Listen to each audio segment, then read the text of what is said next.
I thought about changing the koan because I don't know why I thought of that, and then I decided not to.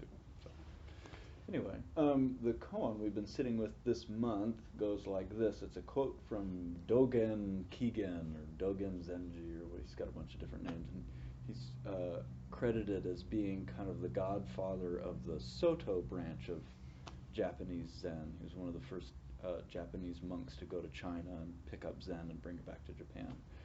And so he's not a koan person necessarily, but sometimes we use some of the stuff that he says as koans because they're helpful like that. And so he says, it's this kind of nice little description of the awakening process, beginning with the practice. There's some very simple steps to the practice, and then ends up with this kind of strange, flowery enlightenment stuff, which is kind of nice. So he says, the Buddha way is to study the self. So that's his meditation instructions. That's it. The Buddha way is to study the self. To study the self is to forget the self. To forget the self is to be awakened by the 10,000 things, or the myriad things, all the things, right? It's actually, it's usually translated as to be confirmed by the 10,000 things. And it's sort of like, supposedly when the Buddha was under the Bodhi tree and he got enlightened, he reached down and touched the ground to witness his awakening, to sort of confirm it. So I think that's where that comes from, to be confirmed, to have your awakening confirmed by all the 10,000 things, right? When your awakening is confirmed by the 10,000 things, your mind and body and the mind and body of others falls away. This is kind of interesting thing. So the Buddha way is to study the self. To study the self is to forget the self. To forget the self is to be confirmed by the 10,000 things. When you are confirmed by the 10,000 things, your body and mind, as well as the body and mind of everyone you know, falls away. It's just like it gets weirder as it goes along, which is how koans tend to go, actually. And I'm kind of interested particularly in this very clear instruction that we then tend to make very complicated, which is the Buddha way is to study the self. And that's basically all I pitch here is, that's kind of the Zen thing. Sit down, shut up, see what you notice. You know? And then if you sit down and you shut up and you see what you notice, then something interesting starts to happen. There's a solvent quality to attention or awareness that starts to loosen up the knots. And I would say it loosens up the knots of the self.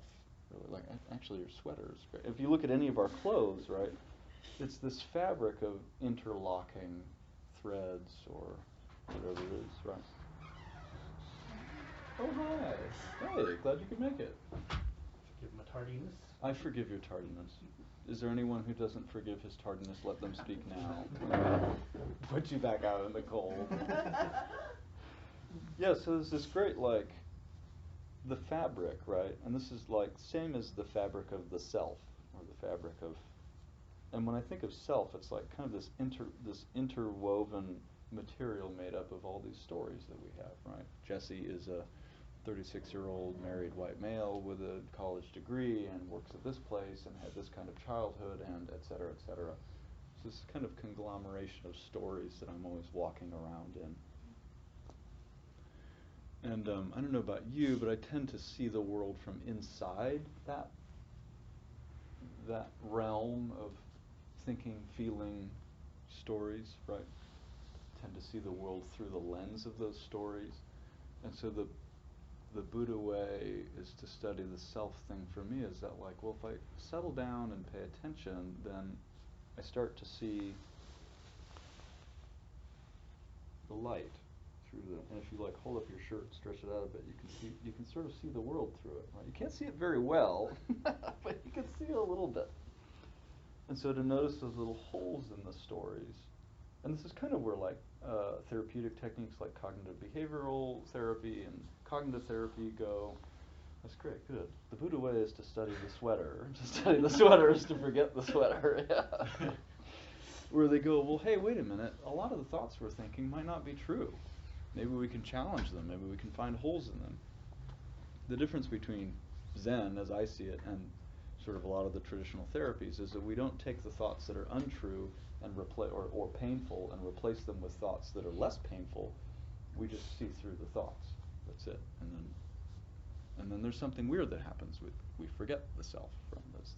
The body and mind drop away. The bodies and minds of everyone drop away, which is, what we refer to as enlightenment or freedom or whatever. But the fundamental story that we cling to is that there is a me and there is a you, right? And they are separate. And don't be trying to take what's mine. Fundamental root of suffering there is that I think that I am a separate self. Yeah. And so what happens, right, and you've probably experienced this, even though you didn't think, oh, this is enlightenment, you probably had this experience of body and mind drop away, right? A lot of people have it, and we have lots of names for it, and like in the business world or whatever, they call it flow, or in the business or sports world, the professional world, they call it flow, right, where the surgeon, when they're doing surgery, is not aware that they are a surgeon doing surgery, there is surgery happening, So it's kind of cool like that. When the surgeon, leaves surgery and then goes home and gets drunk and beats his wife or whatever. So Buddhism is sort of, at least Zen is taking that experience and making it, this is available to you at all times, in all circumstances, right? And you don't have to be like super smart or super spiritual or have really good morals to get it. It's available to all of us at all times. It's beyond all of those categories. You don't have to have a Tesla or have a really good job or even be a good person. People on death row can get enlightened.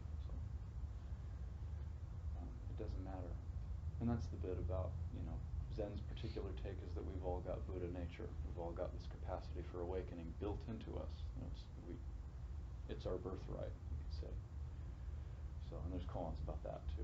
Are you sure? Are you sure? Because I'm pretty sure I don't have Buddha nature. I'm pretty sure my ex-wife doesn't have Buddha nature. Everyone else is okay.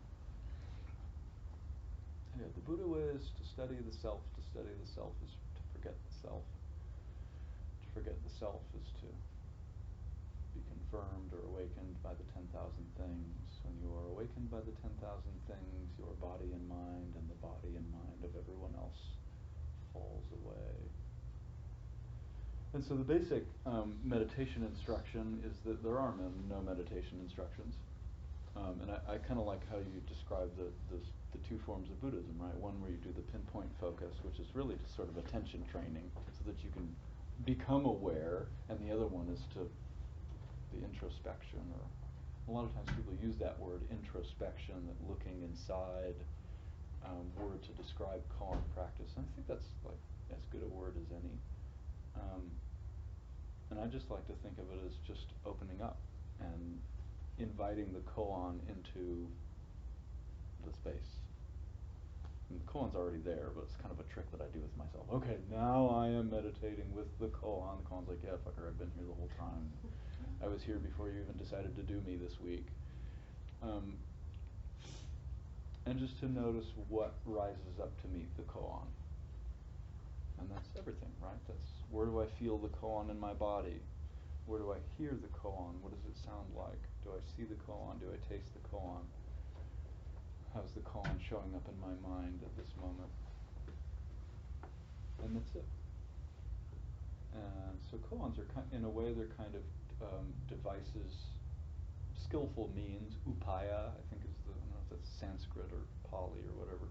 Skillful means, they are a skillful means to facilitate studying the self. That's it.